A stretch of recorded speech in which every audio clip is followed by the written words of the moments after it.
Hello, good morning, good afternoon, good evening. Welcome to my YouTube channel. My name is Ogbanje Joseph.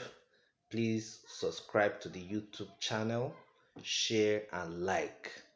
Today we are going to be talking about empirical review. Empirical review in a research project. I had explained to you from my previous video that literature review is made up of four major things. The first thing under literature review is conceptual framework. The second thing under literature review is empirical review. The third thing is theoretical review or theoretical framework. Then the fourth thing is summary of gaps in literature. So I had talked about conceptual framework. So today I'm going to be looking at empirical review. Empirical review. Now, when we are talking, what is even empiricism? Empiricism is anything that is leading. Empiricism is basically talking about facts, the facts that you can see on ground. In Nigerian parlance, we call something koro koro. What you can see with your koro koro eye is actually what is known as empiricism. So when we're talking about empirical review, we are looking at literature of other scholars. That is, views of other scholars that have been done, okay, that are fact leading, and you present it in your literature like that. Okay. Now, in talking about theoretical empirical review, there are certain questions you need to ask yourself. The first question is, what have others done concerning your study?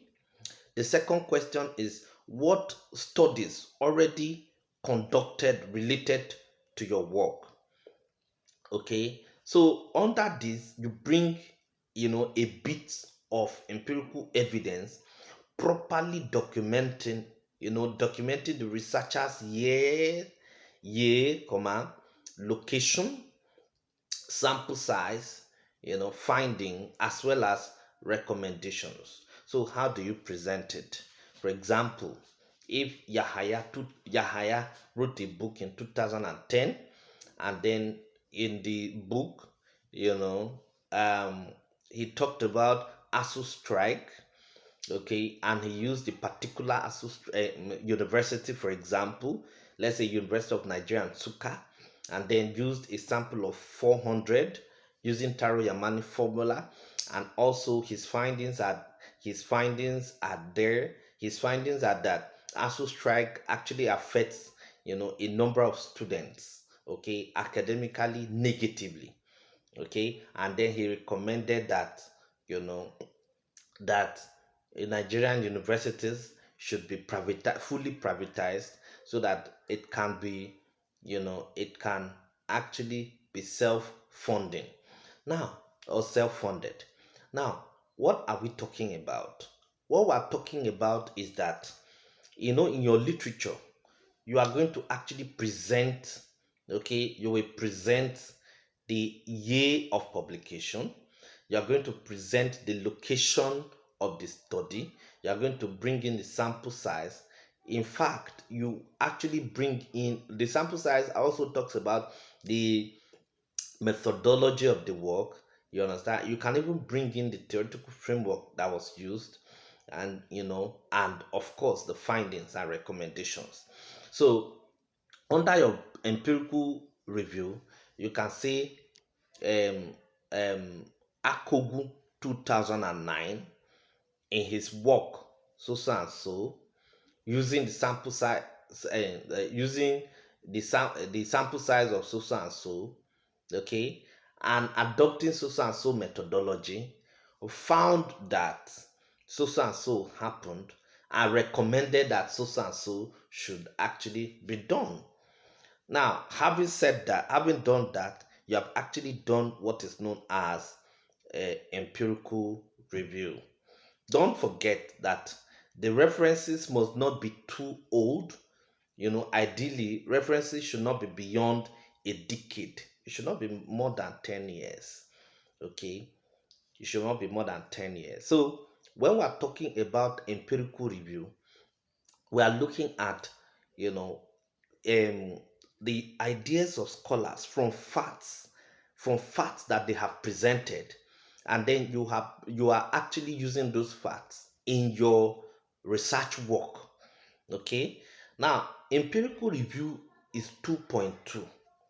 So, and when empirical review should actually be written based on subthemes. Now, if you want to present your empirical review, now the empirical review is 2.2, then 2.2.1 will be the first objective, 2.2.2 will be the second objective, 2.2.3 will be the third objective, 2.2.4 will be the fourth objective. Okay, so when you are writing your empirical review, endeavor to ensure that you are picking your sub-themes from the objectives of the study. For example, if you choose a topic, the impact of ASU strike on the academic performance of Nigerian university students.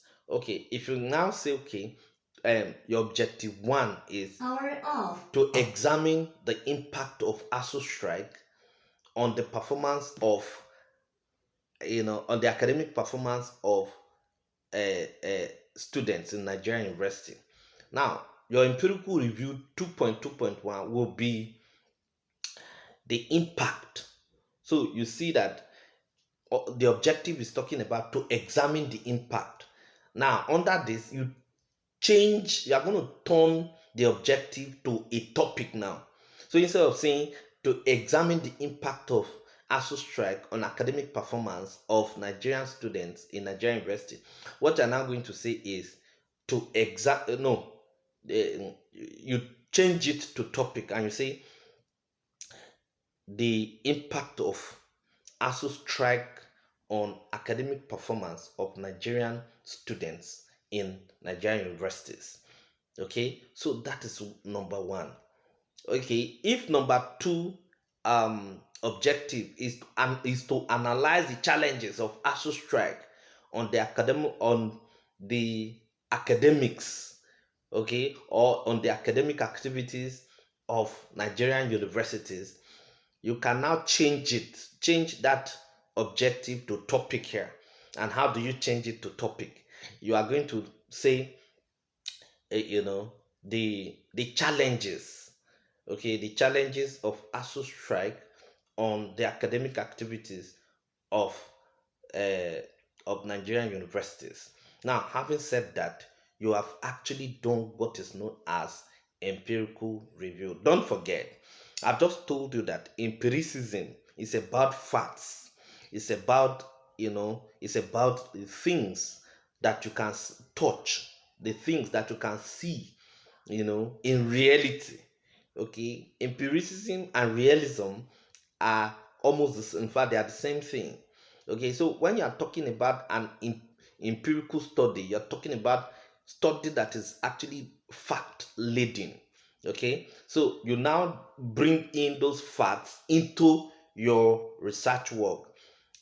Doing that is actually what is known as empirical review. Thank you very much. And in doing that, there's a way it is actually presented. I told you that you can say Ogu 2009, okay, using survey research design and the realist theoretical framework, okay, came out with the findings that this is the and it is in line with the findings of Ojo 2009.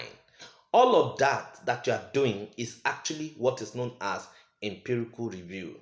Okay, so thank you very much.